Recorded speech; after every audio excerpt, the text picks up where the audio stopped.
wala na patumpik-tumpik pa. Yun na tayo sa ating topic ngayon, ano. Wala na intro-intro. Naputol yung clutch spring natin. Bigla.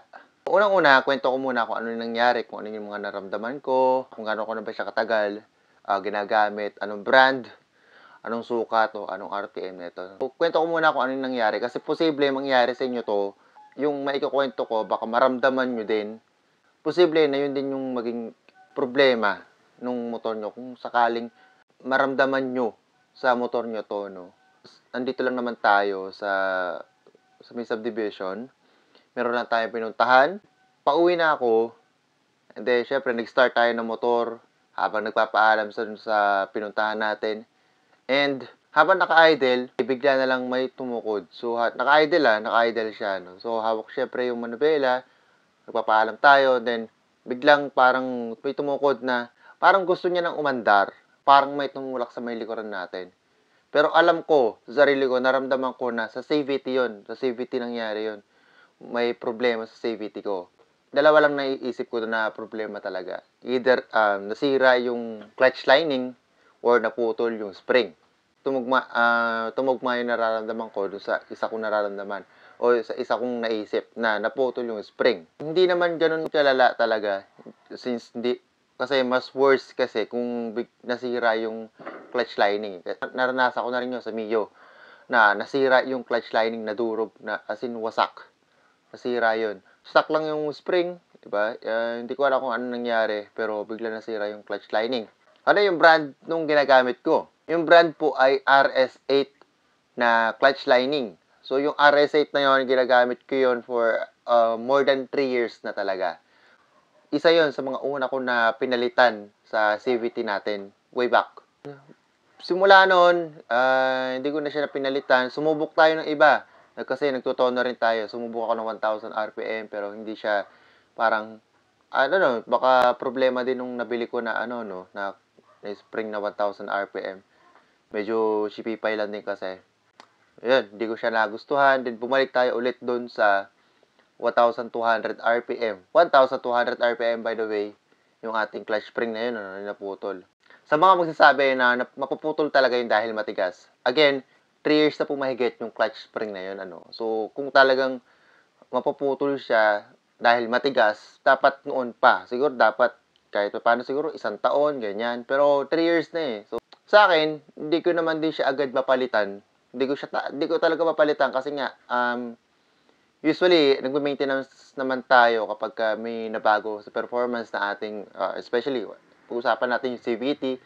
Kapag may nabago sa CVT o sa takbo ng motor mo, yun, nagme-maintenance tayo ng CVT, syempre kailangan, yun ang gusto natin ma-maintain yung takbo ng ating motor. Kaya nga, maintenance, di ba? Sa akin, ang nangyari, hindi ko siya agad mapalitan dahil wala akong nararamdaman na pagbabago sa motor ko, sa takbo ng motor ko. Yun nga, 3 years na, di ba?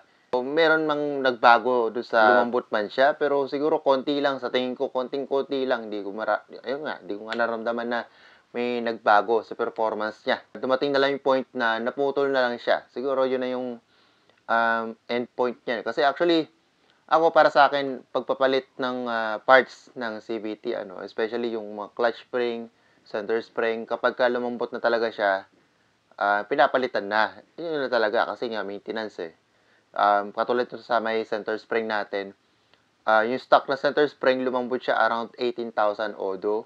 O siguro mga 15,000, medyo malambot-lambot na yan.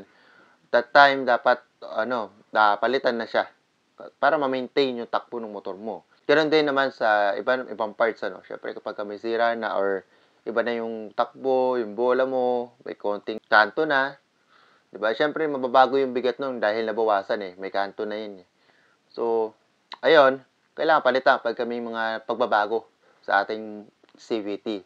So, ganun nga, yung nangyari sa akin, hindi ko naramdaman na mayroong pagbabago kaya hindi ko mapalitan agad.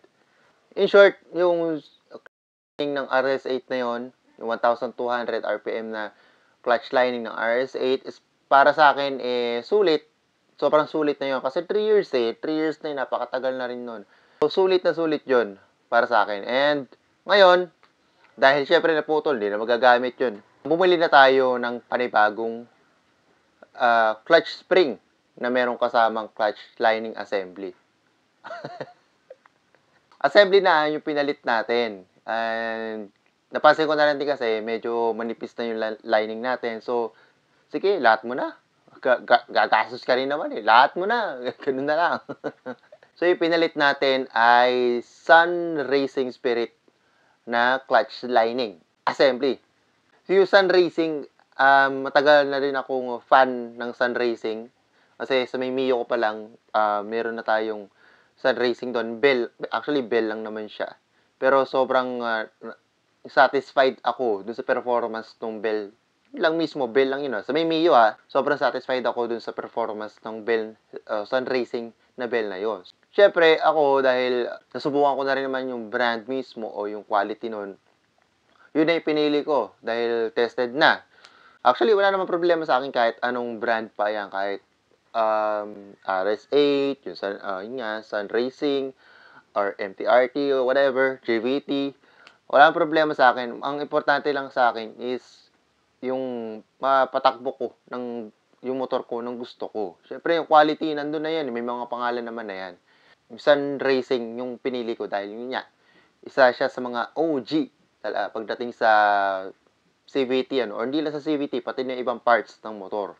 Nandun na yung tiwala ko sa brand na yan.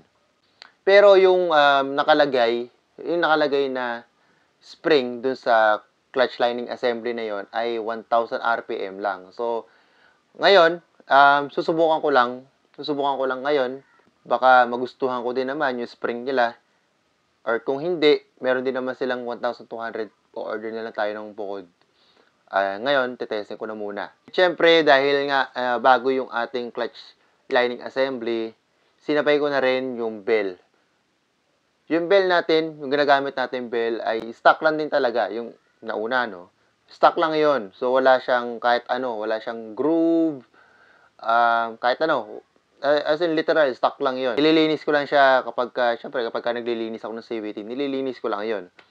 And, masaya naman ako kahit ganun siya, walang groove. Wala naman ako nararamdaman talagang dragging sa motor ko. Unless talaga sobrang tagal, hindi ako naglinis ng CVT, yun, meron din naman mawawala yung dragging Nandiyan talaga yan sa mga scooter. So, syempre, ganun lang. Gano'n mo siya katagal mararamdaman ulit. So, sa akin, siguro, masaya na ako, maramdaman ko na isang buwan, walang dragging, or actually, bibihira na ako maglinis ng CVT kasi nga, ganun. Ang tagal kong maramdaman na may dragging yung motor natin. Ngayon, bumili na tayo ng Sun Racing Spirit na rin, ng clutch belt. Dahil pinareha ko na dun sa nabili ko na clutch lining assembly, Sun Racing na rin yung binili natin. But again, wala kasing bell si Sun Racing na walang groove, or walang re-groove. Dahil ako, hindi naman talaga ako fan ng may groove. So, actually, pwede naman tayong gumamit, pero hindi ako parang magsasuggest sa iba na, i-groove mo yan para mawala yung ganyan-ganyan. Hindi tayo ganon. So, ako, hanggat maaari, nagsasuggest tayo ng iba. Kasi pagka may groove, lalo, may nauso na kasi na parang thread type. Especially yun yun lalo yung parang thread type na groove. Ang lakas kasi nun makasira Sa lining, umuupod siya. Nauupod. So, parang kinakaskas niya yung lining. Kaya, maraming lining ang mauubos. O, ganun din. Maintenance. Pero, ang bilis mong papalitan yung clutch lining mo. Magastos. Dinouble check ko na rin dahil ako, gustong-gusto ko talaga Sun Racing. Gustong-gusto ko talaga. Dinouble check ko yung sa Sun Racing kung anong klaseng groove ba yung meron doon. Kasi, yun nga, meron doon parang thread type, di ba? And yung isang groove na nandun kay Sun Racing is parang linear lang. Isang linya lang siyang ganon. So, ang kagat niya, yun lang din mismo. Kung saan siya kumagat, doon lang din yung may uuka doon sa pinaka-lining mo. So, parang ganon lang din. Para siyang may groove lang na stock.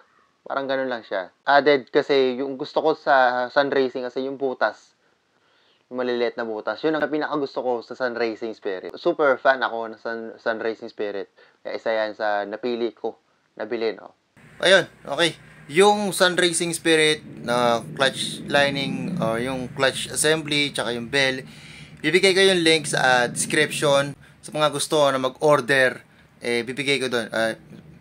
Doon. Para kahit pa paano, legit yung makuhanan nyo. No? Next video, CVT reveal. Medyo may nakuha na kayo. Pero yung sa bully natin, hindi nyo pa nakikita. So, papakita ko sa inyo. Next video, subscribe kayo. Till next episode, see ya. Bye-bye.